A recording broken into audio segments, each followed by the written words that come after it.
Hi friends, இன்றைக்கி 15 மினிட்ஸில் ஒரு மட்டன் சூப் சிம்பிளாக ஈஸியாக எப்படி வைக்கிறதுன்னு பார்க்கலாம். ஃபஸ்ட்டு ஒரு குக்கரில் 2 டேபிள் ஸ்பூன் ஆயில், பட்டை, கிராம்பு, லவங்கம், பிரிஞ்சி இலை, 1 டீஸ்பூன் சீரகம், 1 டீஸ்பூன் மிளகு, சின்ன வெங்காயம் போட்டு தான் டேஸ்ட்டு சூப்பராக இருக்கும். ஸோ சின்ன வெங்காயம் ஒரு 10லேருந்து 15, அரை தக்காளி, இஞ்சி பூண்டு பேஸ்ட் 1 டேபிள் ஸ்பூன். இதெல்லாம் நல்லா ஒரு டைம் கிண்டி விட்டுட்டு பெப்பர் பவுடர் 1 டேபிள் ஸ்பூன், ஒரு 4-5 மட்டன் பீஸ், அப்புறம் தேவையான அளவு உப்பு, அரிசி கழுவின தண்ணி சேர்த்துக்கிட்டால் டேஸ்ட்டு சூப்பராக இருக்கும். நான் அதுதான் ஊற்றிருக்கேன். ஒரு 3 டம்ளர் அளவுக்கு நான் ஊற்றிருக்கேன். தேவையான அளவு உப்பு போட்டுட்டு லைட்டாக மஞ்சத்தூள், கொத்தமல்லி இலைகள் போட்டால் இது இந்த மட்டன் எப்போதுமே ஒரு 4-5 விசில் விட்டால் சூப்பராக இருக்கும்.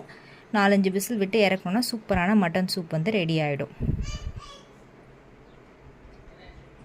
டேஸ்ட்டு சூப்பராக இருக்கும். சிம்பிளாக பண்ணிடலாம். சளி பிடிச்சிருந்தா இந்த மாதிரி மட்டன் சூப் வச்சு சாப்பிட்டா ரொம்பவே நல்லது. இந்த வீடியோ பிடிச்சிருந்தா லைக் பண்ணிக்கோங்க, சப்ஸ்கிரைப் பண்ணிக்கோங்க.